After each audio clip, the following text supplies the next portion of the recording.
Okay, so maybe we can get some tweets going out there since it's launched to the public. Yep. Public. Give me a sec here. Episode 32. Wow. Dang, congrats.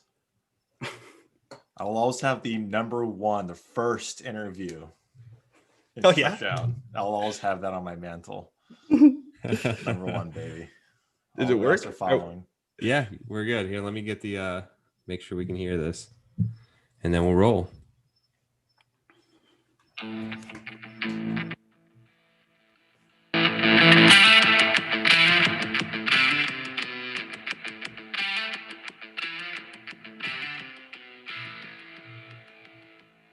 Okay.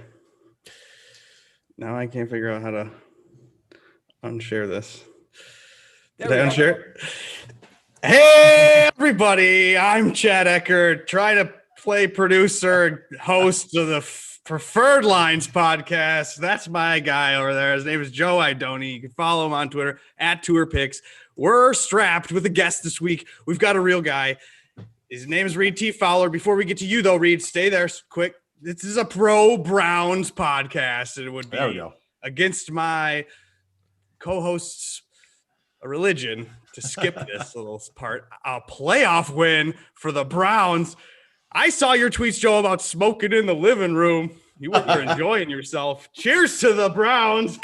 Cheers. There we go. You know, lovable losers. Us Midwest guys, we got to stick together. It was like just crazy the way things unfolded, obviously. For me, like, as a long Cleveland guy, I'm going to say something that's probably, like, not kosher with a lot of other Cleveland fans, but last night, like, any real Cleveland fan, and they're diehards, right? You got Browns, Indians, Cavs, Ohio State's on tonight. Everyone loves them all, but the Browns, there's something different, man. And last night was, like, more uplifting and emotional for me than when the Cavs won that championship like 4 years ago. That is controversial. I was so fired up. It was awesome. We'll talk to you in a couple of weeks and see if the same high is there. But at the same time, did you go to work today? Yeah. I was there right on time, baby. All right. So, yeah. Chipper. They, in Florida, they don't give a shit about the Browns. So maybe they were just like, what's Joe all excited about? They don't know. I live two lives. They don't know what I do there. Okay, so then I also assume you made some money on the jock market. Yeah.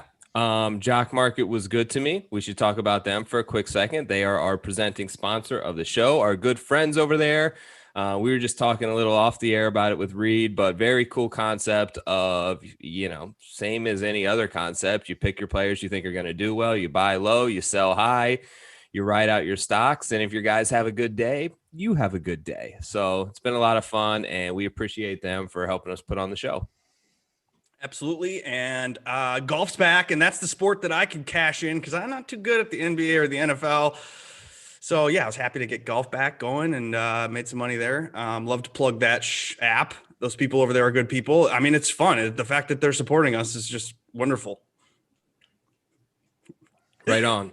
Okay, so it's officially a PGA Tour event because it's a cut. It's a full field. And so, therefore, we have a guest. And we have a good guest. I said it was Reid T. Fowler, a DraftKings analyst, a person that writes articles, does things on the internet. I mean, but not only that, Reid, you have a special connection to the Sony Open. A Hawaiian or guy to Hawaii? Oh, yeah. Tell us about who you are and where you come from. Yeah, that's why I got the sign up there for everyone to know that. Born and raised. Born and raised. That reminds me of Forgetting Sarah Marshall, that dance. So obviously, everyone who's listening on the podcast can't see Chad dancing. Follow us on YouTube. I might add. Follow us on YouTube, absolutely. Born and raised in Hawaii, on the island of Oahu. Actually, grew up probably 10 to 15 minutes away from Waialae Country Club. And that's like anybody actually who lives in the metropolitan, the main city of Honolulu, you're 10 or 15 minutes away from anything because it's an island.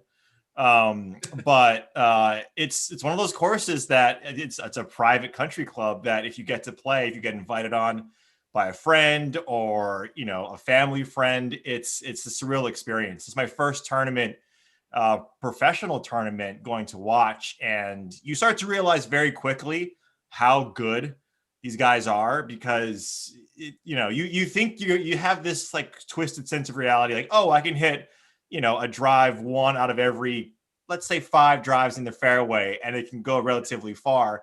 These guys hit it every single time, straight down the pipe. They work it right to left, left to right, and it's the trajectory. That's the one thing that always got me, was the ball flight is just so much better. But born and raised in Hawaii, and glad that we this is one of the longest standing tournaments on the PGA Tour. So I'm happy to say that, and excited for this tournament, to say the least. Well, we're glad to have you. It is not Hawaii where I am. I'm in my garage. You could probably see my breath.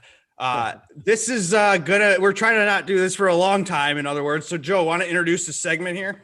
Sure, Reid. So we call this the front 9 segment, basically, more or less. Gosh, we haven't done this in a few weeks. I get a little rusty, but more or less it's basically a rapid fire segment. Chad and I are going to go back and forth asking you all kind of questions about how you go about the betting board, DraftKings, and specifically some questions at the end about the Sony Open. So you ready to roll?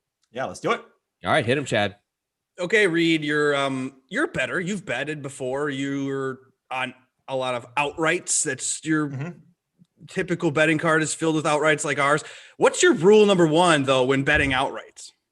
It's not necessarily betting early, right? Because you can potentially wait to get a better number. You can odd shop. Obviously, I'm going to promote DraftKings Sportsbook as the one that you should always go with. But I'm not here to say that there aren't other odds that you can go out and find and get the better number. But I will say that what I've done with football, especially too, is try to create the lines before they come out. And what that gives you is this idea of where you value. And it's kind of what Joe, like you were saying with Jock Market, right? It's like, what's the value of these golfers, of these players? And if you find value like Sergio was to an extent last week, and getting it on the market, you'll find some guys that just based on their number, they're a good bet, right? They're positive EV, not necessarily based on their current form. Like Leishman, for instance, last week and this week, I think he's at value where he's at on the number just because of some of the other stuff. So I like to make those lines first, look at it early, and then make a decision, not necessarily bet like football where you want to get those early lines before other people until they're like, to make sure you get that number that you want, that they don't move. But I like to make my own lines first and see how it matches up. We like to ask most of our guests this, and most of them are on one side, but it's kind of a 2-part question. Are you more of a course history guy or a recent form guy? And sort of part 2, when you're looking to find and assess value, like you spoke about, are you building out stat models, or is it more of just an eye test and a feel type of thing for you? Yeah, I think earlier I was really like not hamstrung, but I relied a little bit too much on the stats, right? Because it's easy. And in our industry, it's a lot easier to back up a point with data, right? And you can manipulate data any way you want. And I think where we all get a little bit too caught up in is, well, this, like Russell Henley, I mean, he's number 1 in almost every statistical category when you look at stat models, but why isn't he winning more than he should, right? Like this actually, and coincidentally, this was the first tournament that he won right back in 2013 when he came out on tour. But like I've tried to do that less. Look at the current form. I think you have to, right? You have to do that with golf and looking over the last, 4 tournaments to see how these guys are trending. But I'm actually going a little bit more this year and trying a little bit more on long form. And that's more true earlier in the season, right? Because we don't have any recent form, any recent history. So I like to take longer form, maybe the last, 8 to 10 tournaments to see where these guys sit. And if they were good on some statistic that I like for that course, if they were good 50, 100 rounds ago, and it stays the same, I want to keep that going because those guys really are going to give themselves better chance of winning. I will say this though, guys, like this tournament specifically, right outside the big majors like Augusta, 14 of the last 15 winners, I believe, played Sony Open at least once. So if there is course history, it's not necessarily extremely important, but I do factor in as tiebreakers, especially this week. So then you've been to the course. Yeah. Does the course suit a specific type of golfer? And does that show up in the history like you spoke of? Yeah, a little bit, right? I mean, it's the Zach Johnsons, the Webb Simpsons, right? The sort of par 70 guys who are Charles elite with their Howell. balls. Charles Hall, CH3 sticks. Like he's always up there really close, right? Kevin Kisner. So yeah, I mean, and that's really where that's really the course history argument that I always have, or at least the narrative in my mind is it's more of a course fit as opposed to, oh, this guy, like, we know Webb Simpson always plays well at Wyndham. Like, it's just like Kisner always at Harbor Town and some of these other courses. But at the same time, a guy like Sanjay, and I heard this actually when I was listening to Mayo's pod, and Feinberg mentioned that Ben Cooley, he and that's like 3 degrees of how I heard this, but Ben Cooley mentioned that Sanjay plays extremely well on courses that don't fare well to first timers, right? So I think I said that right. Yeah. So he was like, on the courses that don't, you're not supposed to do well at your first time, Sanjay plays well. And that completely, goes away from the course history argument. So at this type of course, yeah, I mean, you want, like, they're narrow fairways, the rough's not, extremely penalizing. You need hot putters or small greens, and guys like Webb who get it on the greens nicely, putt well, usually win. Question for you, a little bit of away from golf, but kind of a little bit of a personal question. So you're obviously working for DraftKings. You do content and stuff for the NFL and PGA for a little while now. Take us sort of behind the scenes, like what's the coolest perk or like benefit from working for, I mean, it's probably been a little weird the last 6 months, but do you guys throw like a banger of a Christmas party every year? What's the coolest thing that comes along with it? We used to, man, when like everyone was in the office. Oh, it was great. I think, like you mentioned, so I'll take it 2 parts. I think the coolest thing about working at DraftKings is like the reach that we have, right? It's like we all are in this industry because we want to, we love the game of golf. We love football. We love talking about it. We love betting on it. We want to interact with it. Sort of, like our mind space is deeply involved in sports. DraftKings is, the leading DFS provider. And now on the sportsbook side, your reach is vast. I mean, you see our commercials every single game. And me personally, I've been on shows like Good Morning Football. Yeah. 3 times already. And I used to watch that show before I started working at DraftKings and be like, man, that's so cool. I love to meet these guys.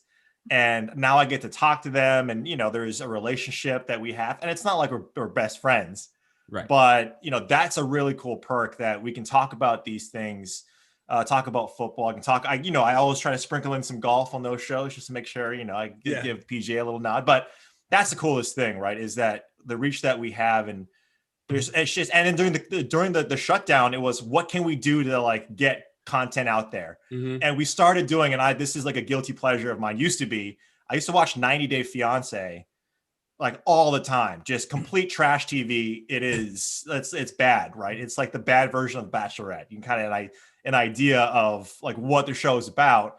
And I said, hey, there's like this small group of people who watch this and like religiously watch and talk about it.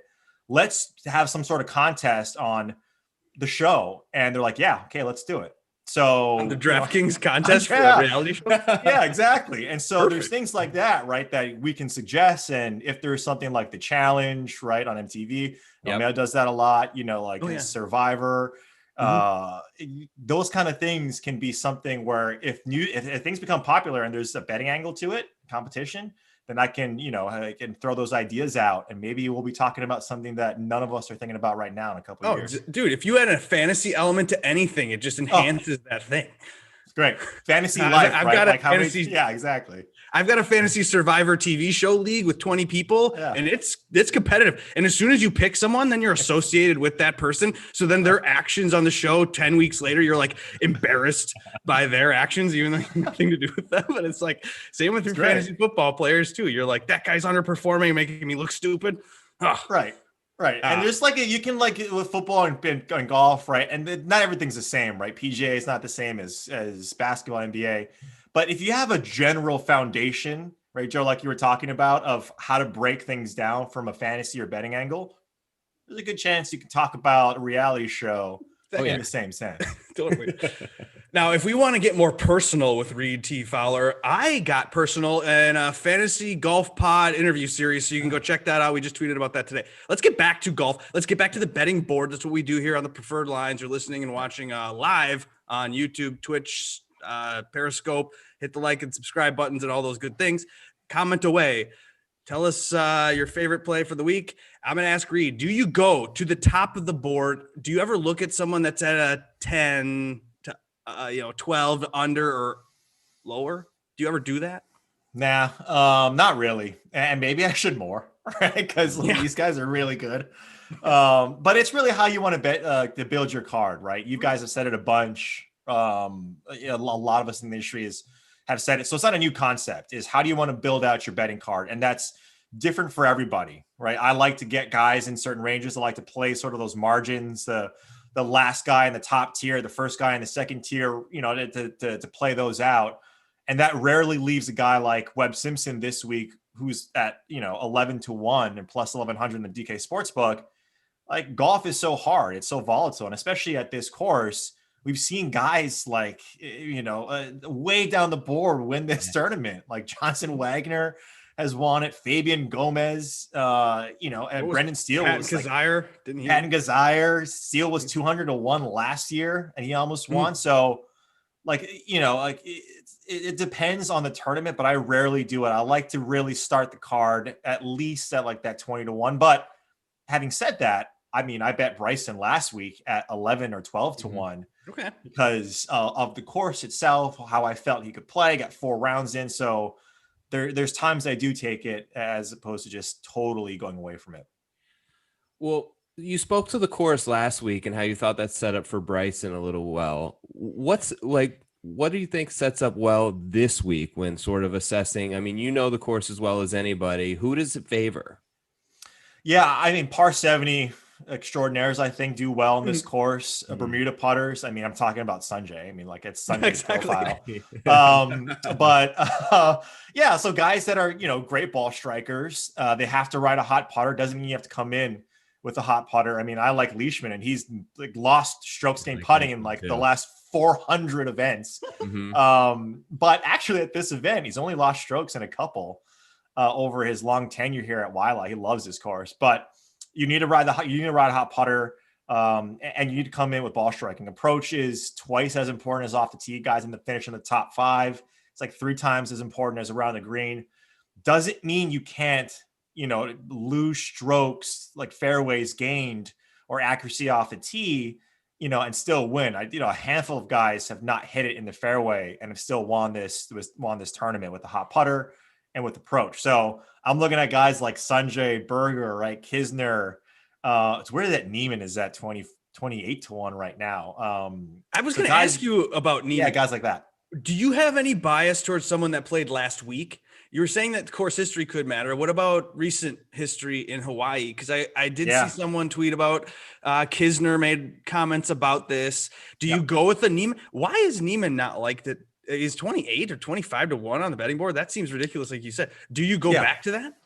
Yeah, I do. And I've tried to incorporate that a lot in DraftKings and betting. Is if I like a guy one week, and especially if it's in the same state and kind of not the same style of course. These are stark differences in course, right? Like Kapalua is hilly, windy. I mean, undulations everywhere, elevation change.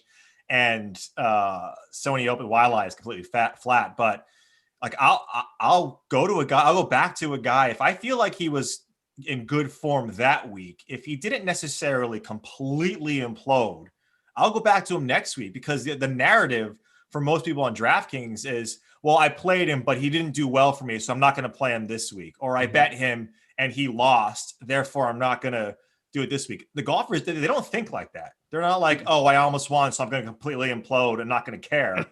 Unless it's a major and you're putting everything out there. I'll go back to these guys, especially if that number is right. And Joaquin at 28, and if his ownership is down on DK, I'll go right back. Colin Morikawa is the same. And what I always do too is I find that marker of Hideki. Xander is usually this guy for me in tournaments that he's at. I'll look at Hideki's odds and be like, why is he 22-1 or plus 2,200? And Neiman is 28, right? Like that. Why is that the case? I'll talk myself into that and do it that way as well. Do you get like, I guess kind of following up on that, there's guys that you see, you know, at the around this 20 to range, and actually Xander's one of them as well, but Right. Xander, Hideki, guys that just seem to always be there, but never finishing the deal. So obviously these, you know, when we make these outright bets, you don't get paid out for second place. So you want guys that are going to win tournaments. So whether they top 5 in most instances Right. at the top of the board does not really matter. What do we do with guys like that, Hideki in particular this week? It's you're all in, you're like Ricky Bobby. It's like you're first or your last, right? Right. And that's the thing that I've always said about Xander is that if you're a Xander backer, which I think all of us to an extent are, I mean, we love Xander. He's a great player. He's one of the premier talents that if he wins more, he could be part of that elite group. But you're going to always have to play or bet Xander at that number, at 18 to 1, 20 to 1. Because the time that you don't play him at that number and he wins, you're not going to get that number for a long time. And you're going to be kicking yourself because you bet him all the time at this short number and he hasn't won. And then when he wins, so you kind of put yourself in this like self-fulfilling prophecy of, I always have to back Hideki no matter what, even though the guy hasn't won since 2017. I would argue, and I'm not saying these two players are the same in talent, Brendan Todd at twice the odds has like more win equity than a guy like Hideki. And that's how you value the board is if I'm going down to a guy like Brendan Todd, who doesn't have the same ball striking as Hideki, but wins more, I'd rather have that and totally fade Hideki. Now, one and dones, that kind of stuff, like DK, it's different because that's more game theory, trying to beat out your opponent. But from a betting standpoint, I'm fine if Hideki wins. I want him to win. So he can get that off his back and then have the whole, like, just the floodgates open for Hideki, but I'm staying away from him. Well, then do you do a top 5 on a guy like that? Are you a top 5, top 10 matchup better? Do you do some of that? I want to do top 5s on deeper odds just because the way I like to build my card, I like to get guys like, you know, for instance, Leishman, I think top 5 is 12 to 1 right now on the DK Sportsbook, or at least he was when I placed the bet earlier today. But like, he's someone that like I'd like the odds, like then that's the thing, right? Webb Simpson, and I always try to do this, right? I always try to compare it, Webb or Harris to win the tournament, or, you know, Leishman is splitting those odds if he top 5s. So I'd rather do that or back you at like a first round leader top 5 type of thing, as opposed to going at the top. Like Colin Morikawa could easily top 5 here, but at plus 350, I got to lay a lot of bankroll, and that means I can't go to guys that are like deeper down the board that I want to bet to win the tournament. Sure. Totally. All right. So the big question, we're going to put you on the spot a little bit here. Your preferred play of the week. You get to pick one golfer. Who's going to win the Sony Open, Reid? So I had 2 of these for dinner tonight. I'm going Daniel Berger. Okay. Oh, I won't lettuce buns though. It's 2021. It's January. lettuce buns. I put on Look like at you and your quarantine skinny 50. body. Is it a double cheeseburger or 2 burgers? 2 burgers, had the Okay. provolone cheese, put some butter Okay, pickles on it, got some mashed potatoes on the side. So I wasn't going full like Whole30 or full keto, but put on the quarantine 15. Well, I think it's not, it's a real thing, man. Yeah. Same. But I just think Daniel Berger, he's one of those guys, man, that like he was playing well. He was playing well. And then on Sunday, just completely, he and Morikawa just completely imploded. And I know you, Chad, like you put a lot of, you and I both had Morikawa last week, but I just look at his game, right? Par 70, Bermuda. You look at some of these comps like Honda, RBC, the Mayakoba, and he just sets up perfectly there. Par 4 scoring, putting, right? He's just my guy at the top there. Like, Reid, we love it. We are happy that you joined us, and thank you for doing that. And because you're on the podcast and someone might be listening to this, why don't you tell that person where they can find you if they would like more activity from you? Hopefully, like at some point you find me in Hawaii. No, just because it's so warm there. God, yeah, right? All my friends are there. Like, what are you doing? I'm like, you know, trying to hustle. You work from home, Reid. Yeah. You can find me on Twitter, right? Everything's on Twitter. Reid T Fowler. When I was creating my Twitter account back in, I don't know when it was, I was like, oh, I'll just put my name. Didn't put anything cool like tour picks. But yeah, so it's Reid T Fowler. DraftKings Sportsbook, a DK Nation is the site that all of my work comes out. PJ Tour on the fantasy page. My article usually comes out on Tuesday which is really cool. And that breaks down, my DraftKings plays, some of the bets I like. So that's a really cool thing as well. And yeah, are you on the keto diet, Reid? Because you're going to be on camera on PGA channel. No, man. One little analysis of the bets in the draft. So my vice is like chips, anything that like finger foods, like I can watch, like I can eat while I'm watching sports. And so like I have to balance it out somehow. No, I like that. But no, not yet. That'd be cool though, man. No, you're on your way. So just keep plugging away, and we'll keep following you on the Twitter machine at Reid T Fowler. And again, if Burger wins, hey, maybe we'll have you back next week. 2 more burgers. I want to have 2 more burgers on Sunday if he wins, because I'll be in the money. So I appreciate it, guys. Thank you, Reid. Best of luck, buddy. You too. Peace out. See ya. Remove. All right. See you, Reid. Okay. So that was Reid. Don't report. Okay. Reid, well, dude, Reid, good dude. You know what? I don't know if he's still around, but Reid's a good golfer, man. He was at the DFS Open and he surprised some people. I'll tell you that. Really?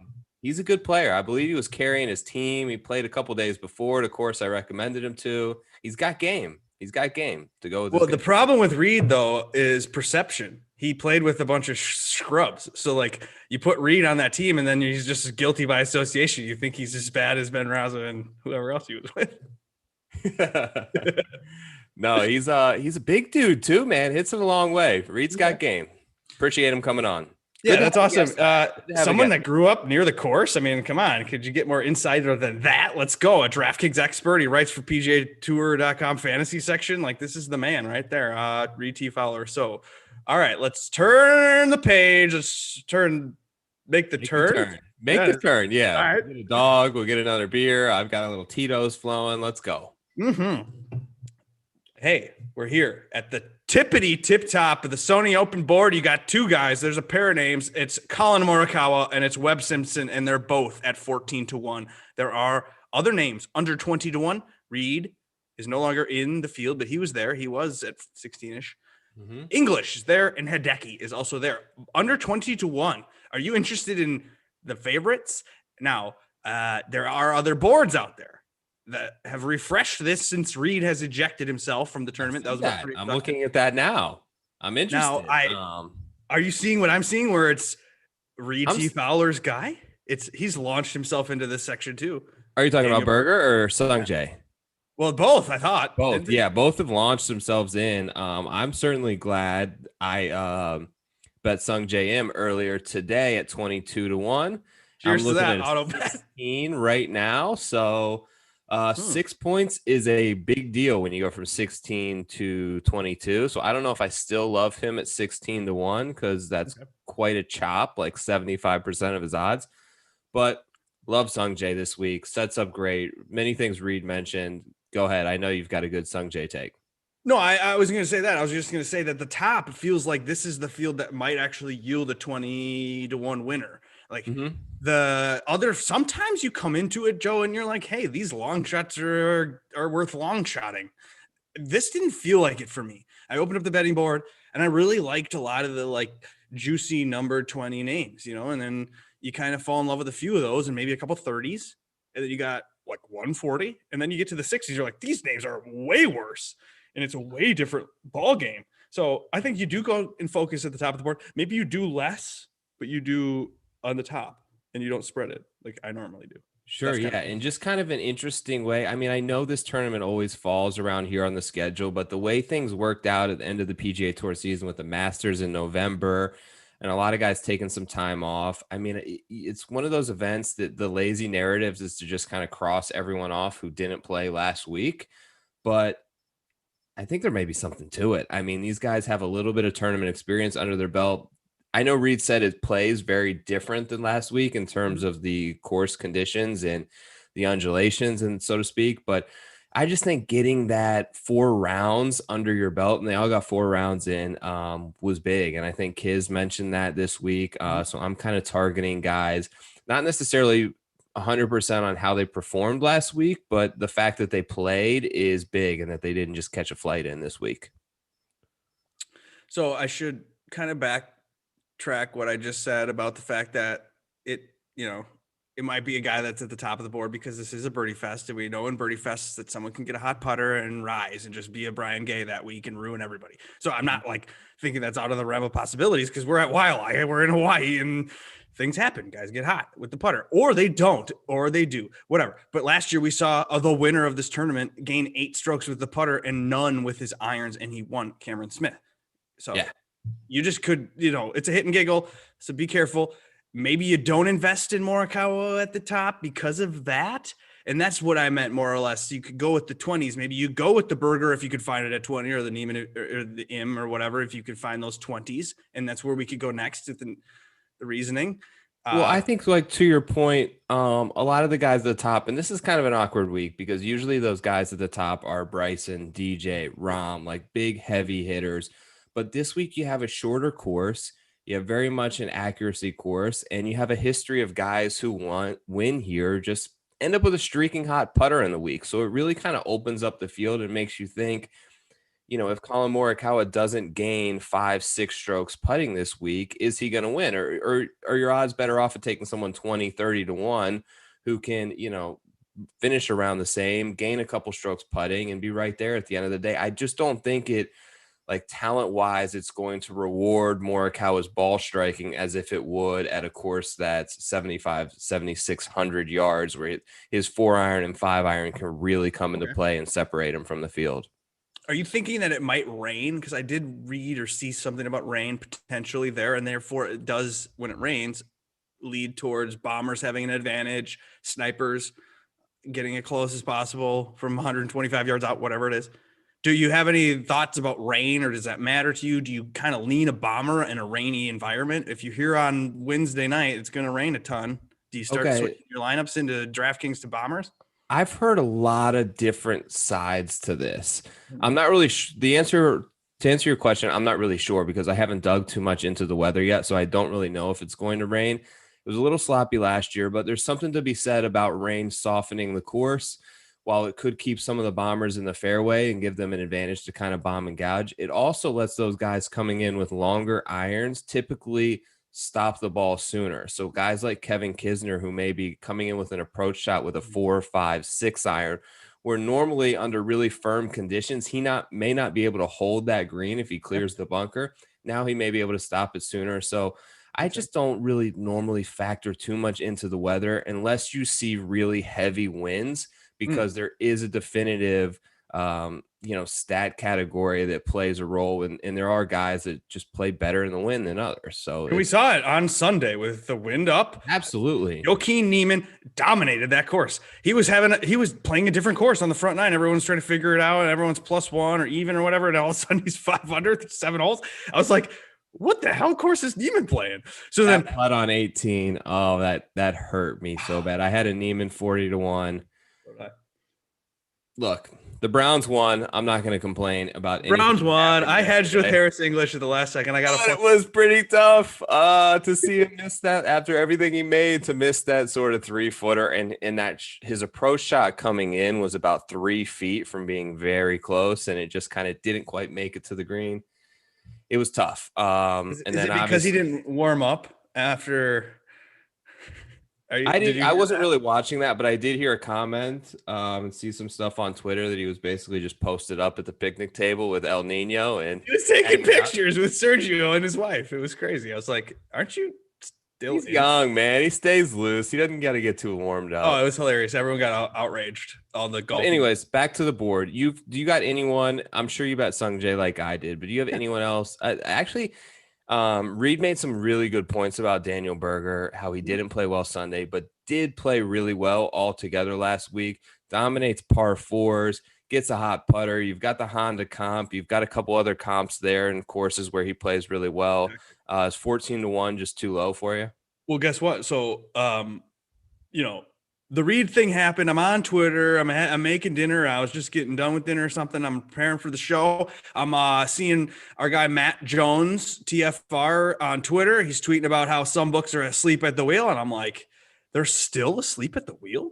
So I had not pulled the trigger on a Daniel Berger, but I was on the fence of this Daniel Berger thing, and I hadn't had a chance. I was showing houses or whatever today. And then all of a sudden I get home and I'm like, someone's asleep. So then I go to one book and I'm like, well, this book's not asleep at the wheel. Daniel Berger's 12-1 and now the favorite in this book. So I was like, holy shit, I lost my opportunity to bet on Daniel Berger. And then I'm like, nah, I don't even care. But I'll go to my other book. So I go to my other book, 20 over at that book. So I was like, well, for the hell of it, because of the value, I threw a couple bucks on Berger at 20. So yeah, I was on the fence. I got this tweet. I saw this thing. I went to one book. It was crazy low. And I saw Sung Jae over there at 18 or 16, and I had already got him at 22. So then I'm like, I better go to the other book. And then I got him at 20. So I'm in. I got Neiman, I got Im, I got Berger. I got all the names that I wanted in the 20s before they dropped. So nice. Ended really up going pretty heavy on Sung Jae. Mm-hmm. Just thought he played really well last week. I put it out there on Twitter and some people agreed with me, but he looks different, man. Bigger, stronger, faster. Sung Jae got in a little bit of shape over the break. Joe, that's called puberty. That's literally puberty. No, but he looks good. He chiseled out the chin a little bit. His arms look nice and tight. And he was firing great shots. Interesting about Sung Jae, he T5s last week and lost 3.2 strokes putting. Right, on Bermuda. Don't really know how, like, that just shows you he was the best guy in the field, tee to green. Those greens were weird because they were really slow, but everyone else basically in the top 10 gained a lot of strokes putting, and he lost strokes putting, still finished there. So feel really confident on Sung Jae. The other guy I took in the 20s was Cam Smith, 28-1. Defending champ. Really like where the kid's game's at. Obviously plays the course well. Lost strokes on approach last week, a bunch of strokes on approach, which is very unusual for him. Gained in 9 previous events, strokes in every single event. So I'm kind of going to rule that out as a little bit of rust, a little bit of an outlier, go back to a place he loves. And, you know, he's got these he goes through these up and down swings, I feel like, in Cam Smith of his career. So when he's hot, he rides form for a little while. When he's not hot, he's just missing cuts. Like he'll miss 5-6 straight cuts in a row if you look at his stats throughout the season. Before this last event, 9 out of 10 straight events in the top 25 or better. So he's coming in great form. A little bit of a layover. So does it continue? I don't know. 28-1, top talented player in the field. I think it's good odds. And I also am into an Aussie. I'm into one in the 30s. I'm into Adam Scott at 33-1. Now, this is kind of fun more than it's real, is that I read about how it's summer in Australia right now. And that's why some of these Aussie guys, they play better in the winter months or right now or whatever. I'm like, great, cool. I don't know if this is true, but hey, I love these biological clock narratives where, you know, the guy's on a different time zone and therefore it's more like summer to his body. So then he can come in here and he plays freer. I don't know. I read that. So that's good. But yeah, Kisner 30, Scott 33. Those are good numbers to me. And I feel like those guys can win. Last year at this event, Kevin Kisner, tee to green, led the field. So that's helpful. I think the 30 is kind of weird and it's probably fair for what it is. And I like seeing Kisner heat up on Sunday. I had I was bored, so I bought a share of him like for $5 or $6 on Jock Market at some point in the morning because I was like, wow, he's 4 under already or whatever. This might turn into something. And then I think he ended up 4 under, so I lost money on my buy of his share, but whatever. I was following him nonetheless, and I like the way he was heating up on Sunday. And then maybe that could carry over. And he does have the confidence. He's been tweeting he's had quotes about how he likes playing the week after he's played here and whatever. So, and yeah. Joe, we know about Kisner. His strength is his putter, and it wasn't really. It hasn't been really. So we're waiting for that scorching hot putter round where, they'll show the tweet of him putting with that little thing on his feet where he's got his little tiptoes and he's practicing his putting. And then all of a sudden he'll gain 8 strokes putting and then he'll be this year's winner. 8 strokes putting, Kevin Kisner, 30-1. Look, I think that's what it's going to come down to. It's no surprise. Some guy's going to get a really scorching hot putter this week and come and win. And he's definitely one that could. Another guy in his 30s, I didn't bet him, but I just want to talk about him for a minute.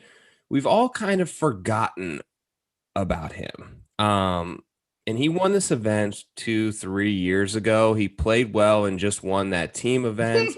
Is Matt Kuchar going to make sort of a resurgence this year in 2021 after just an abysmal season last year? Is Kuch back? I don't know. Or like, I hate this. This is a good fit for him. Like, this is the ideal fit if you're going to bet Matt Kuchar at 35-1. This is the place you want to do it. Great course history, short. Everything lines up nicely for him. Like, it's so weird because I've been doing this a couple years and I've been listening to these podcasts for years. And I remember there's specific podcast hosts or people make declarations about old guys or like, Kuchar age guys where they're like, it's over. Because at some point it is. It eventually gets to a point where you're done. Mm-hmm. And then everyone, likes to say that stuff. But these people, it's their 9 lives. They're freaking cats. It takes a lot to kill them. So I don't know if Kuchar's dead yet. So I'm not sure. Just like Adam Scott, 2 or 3, 4 years ago, people thought he's dead. He was over. He was done with. And then I think he's just had a little bit of a second wind to his career here. And he's picking his spots better. He's playing more of a Tiger schedule that gives him the energy as an old man, gives him the motivation, and he doesn't get burnt out as much. So Scott, who we know can get hot with the putter, but he wasn't, obviously. Last week, he was terrible. He couldn't touch the cup with the putt. So I like Adam Scott to find it again. We know he does these things where, like, maybe he tries something on purpose, like, and then it's bad. And he knows I can't do that way. And then the pendulum swings to the other way. So he tries a different thing. And then it's fucking amazing. And I've seen this with Adam Scott. Did he make any comments why he switched away from the broomstick? I don't know, but you do know that he could show up this week and on Thursday have a broomstick. And it would be like, no big deal to us because this is what he does.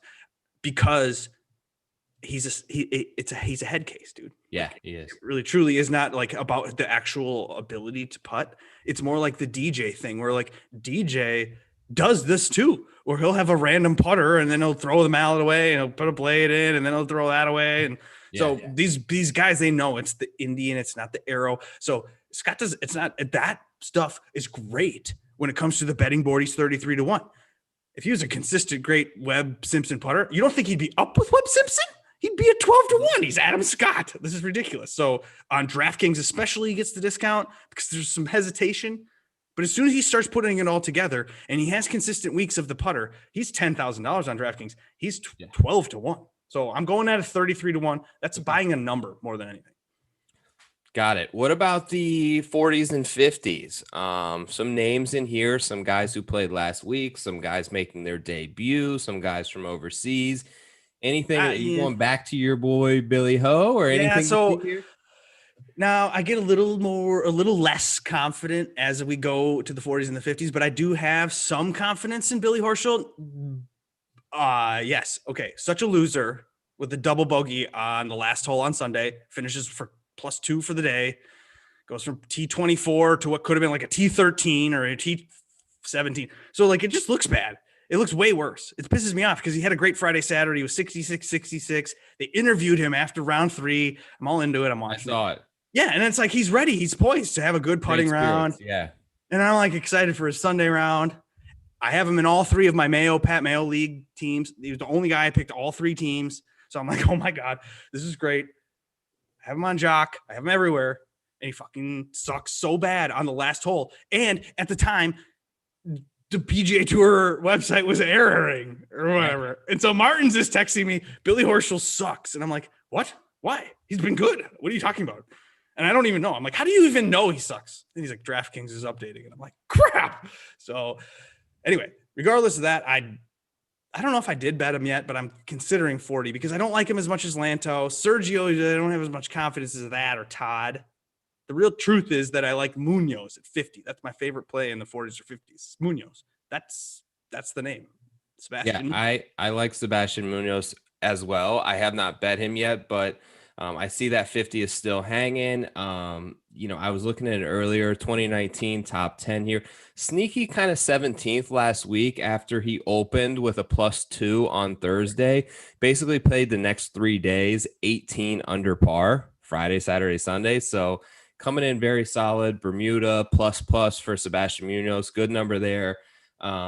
but I skipped Do a top 5 on Munoz even. 60s. What's that? You could even do a top 5 on Sebastian. Oh, yeah. Munoz. These guys, once you start cracking 50, 60 range, you're definitely top 5 worthy. And actually, guy at 66 that I have, our guy Reid mentioned quite often today, and it's Aussie season, Mark Leishman.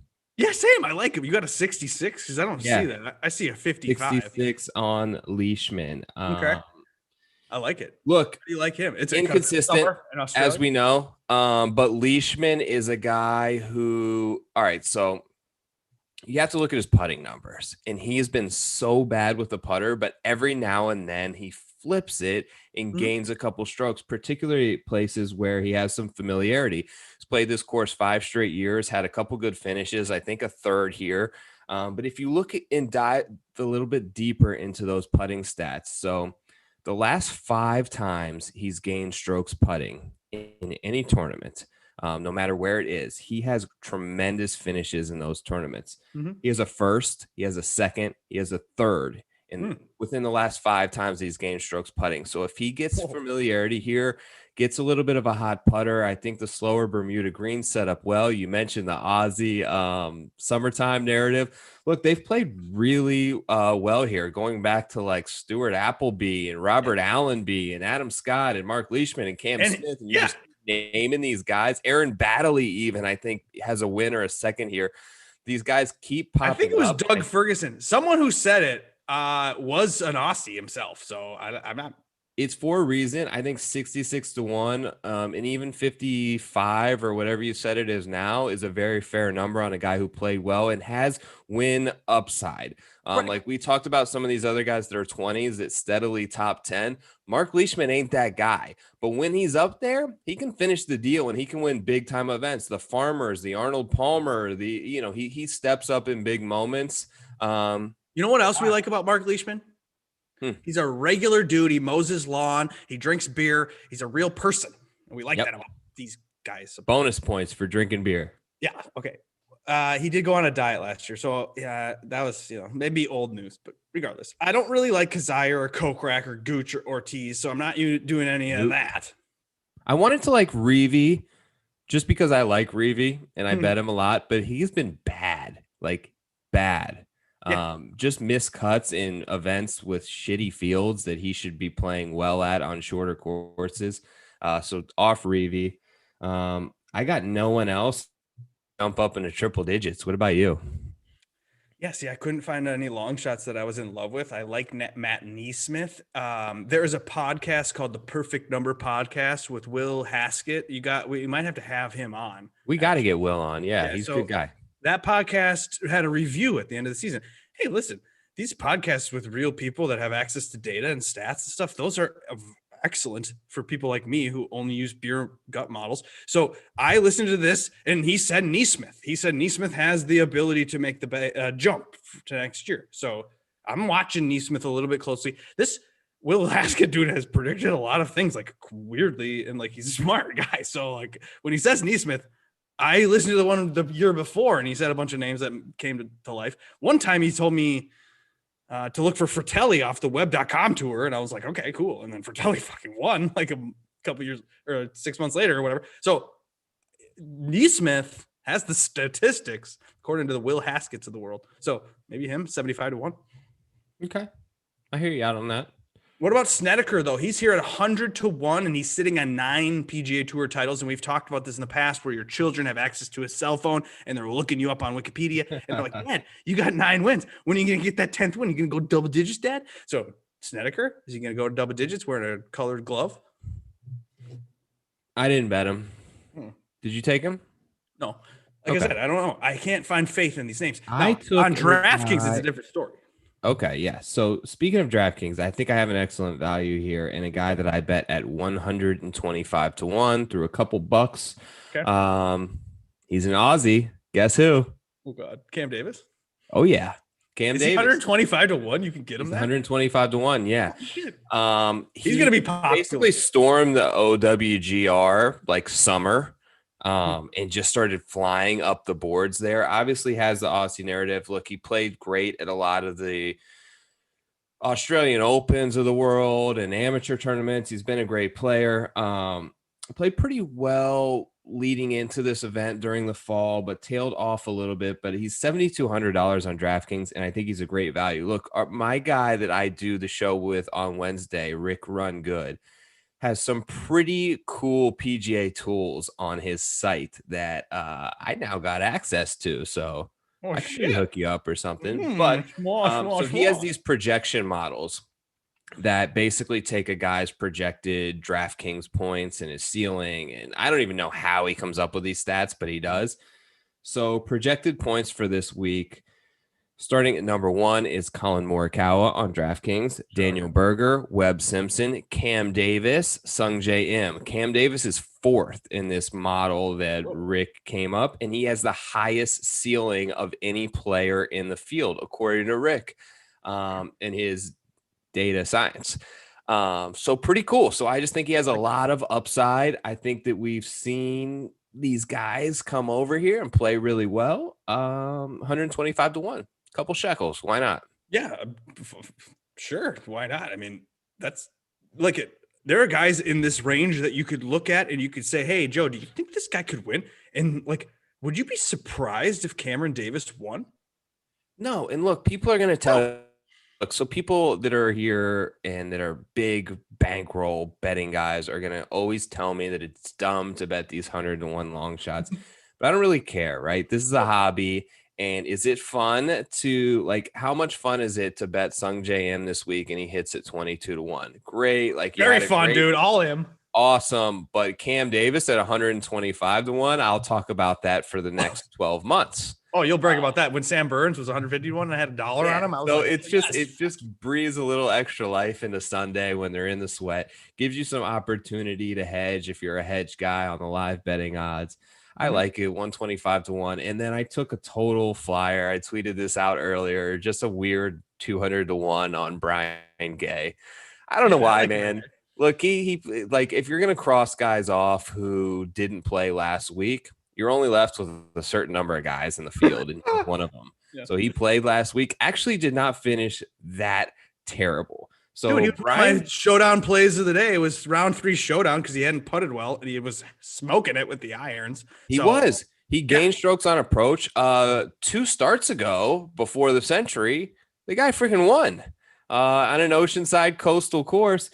Look, he just played in an event with the best players in the world and finished in the top 2/3 of the field. He beat guys of the likes of Finau, Hovland, Champ, Kokrak, Ortiz, Hideki. He beat all these guys last week. You put him in a weaker field, 200 to 1. Here's 200 is like it's almost not good enough for that, but whatever. I'm more at a DraftKings. Top 20 play. Why not? I'm using him in DraftKings for sure, Brian Gay.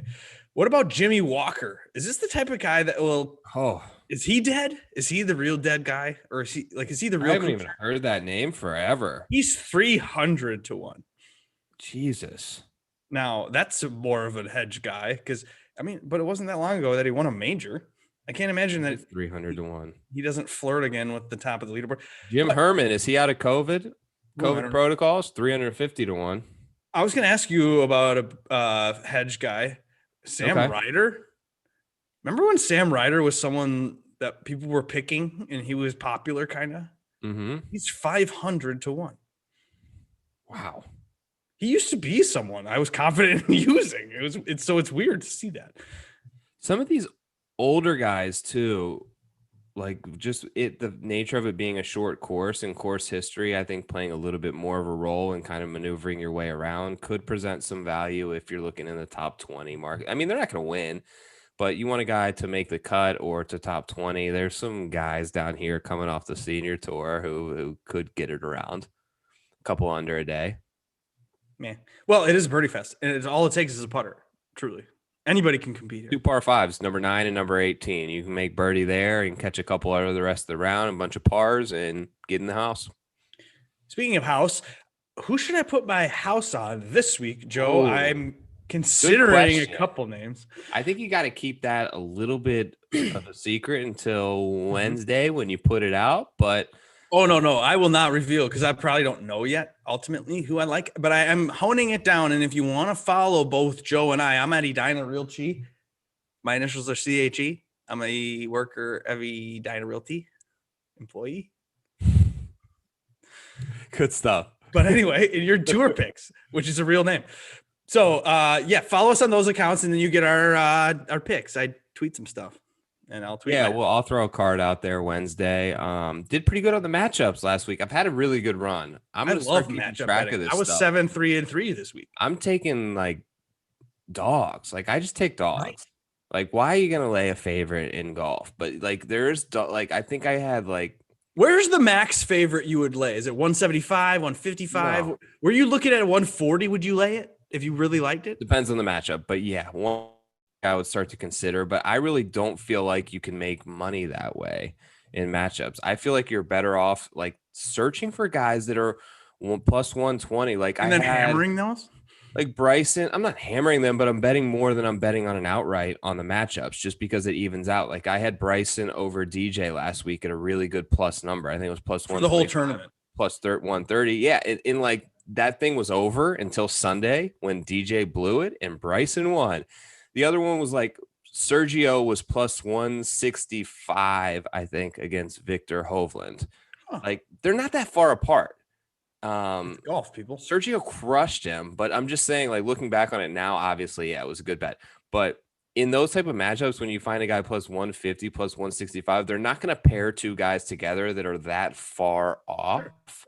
And like Sergio can beat him in any tournament, can be better than Victor Hovland. So I've like you got to take your money there. Okay, I like the idea of betting like $1 if it's a plus number and betting whatever to win $1 if it's a minus number. And then I just track to see how many I got right. So then I'm like kind of tracking it that way in order to feel out like, oh, these are my bets based on whatever stats I was looking at, if whatever sites. And then I just go and I click and click. And then I'm like, these ones I don't like, these ones I like. And then I'm wake up the next morning and I'm like, oh yeah, I made all those bets. How did I do? Oh, 5, 5, and 5 or whatever, then yeah. You give an idea. That's part of why I like taking dogs is it's like if you finish even, or even if you go 4 and 6 or 3 and 4, you're making money. Like you can bet a lot of favorites and go 7 and 3, but you can get your butt kicked on the ones. The problem is the books know the guys want to bet the favorites. They know that, and so then they juice the hell out of you, and they don't. And it's literally a coin flip basically every time they tee it up. Give me the dogs. Okay, I like that. The dog pound. What are you going to do for the playoff game this weekend? Look, some people have asked me like what I think. It's all icing on the cake at this point. Like I'll think. Okay, who do you play? Who are you're a Cleveland Browns fan? Super Bowl Chiefs Sunday at 5 p.m. Eastern in Arrowhead. In Arrowhead, the Chiefs are rested, but are your players going to be back that were on COVID? Coach Stefanski, Joel Bitonio, Denzel Ward, Kevin Johnson, these guys return to practice this Thursday. Does the slipper fit? Are you the Cinderellas? Are you the third straight day of 0 positive COVID tests? I'm hoping that we're over this hump. Listen, what a shitty thing. COVID throws a wrinkle in these playoffs that can give anybody a shot. Yeah. It happened to us. We still we got through it, but listen, if I don't wish it upon anybody, but if a couple of cases crept into the Midwest and Kansas City this week, I'm not going to be that pissed off. You're going to sneeze on some people over there? If Pat Mahomes gets a little has to quarantine for 2 weeks, I'm sure he'll be fine. Who's their backup? That he can play. I don't even know. Matt Schaub, maybe. Who knows? They've never used him. But listen, the Browns offense is good. And I think that with a healthy offensive line and the ability to run the ball in the cold, I like us, man. I like us. Chubb Hunt down their throats. Let's go. I'm into it. Best offensive line in the league. What's not to like? Kansas City is not as solid as they used to be. Right. They've got I was at the club playing golf on Sunday morning, and I wore my all my Browns gear. So I wore Browns little quarter zip and stuff. Everyone's giving me shit. And so we played in a group. We've had 3 groups. There was 11 guys, and they all took Pittsburgh. So they're all giving me shit saying Pittsburgh's going to whoop our ass. I took $20 bets from every single guy there, plus 6 points. I'm getting paid when I show back up this weekend. And that just right there is when I knew, like, okay, there's 12 guys here. Most of them don't know shit about betting, and they're all on Pittsburgh. That's when I knew it was time to hammer the Browns tonight. Look, the books are never wrong. When you see the percentage of tickets all on one side, you got to go with the other one. Dude, you did it. Well, congratulations. I'm very happy for you. Thanks, buddy. It was good times. This was good times as well. We probably ran a little long tonight, but appreciate you guys for stopping by, hanging out. I see you guys who have been here the whole time in the Periscope. Thank you. Jock Market, good people. Support them. Sign up. PL10. Or what's your code? That's a better code. Power 20. But use ours. Use ours for tonight. PL10. Hook us up. So are we going to give something away next week? Sure. Let's do it. Right. Okay, so write a review, people, this week at some point, because we're going to log on at the end of the pod next Monday, and I'm going to do the thing where I just scroll through the people that have given us a review. So only reviews from now until then. Just write another one. Yeah. iTunes reviews, and you will win a T-shirt, or what are we going to give away? Sign up for a catfish email, and we'll hook you up with something. There you go. Just if you already gave us a review and you can't leave a second one, use your other email. There you go. Thanks, guys. All right, you want to play the music, or should we get out of here? Yeah, man, I got the music. I'll cue it up here. Sony Open. Good luck, everyone. And are we all in? We're all in. Let's go. Sunday in, baby. There he is. Look at that signature. What a beauty. Woo! Go Browns. All right, just so you guys if you need to know, 40. See you, gang. Peace out.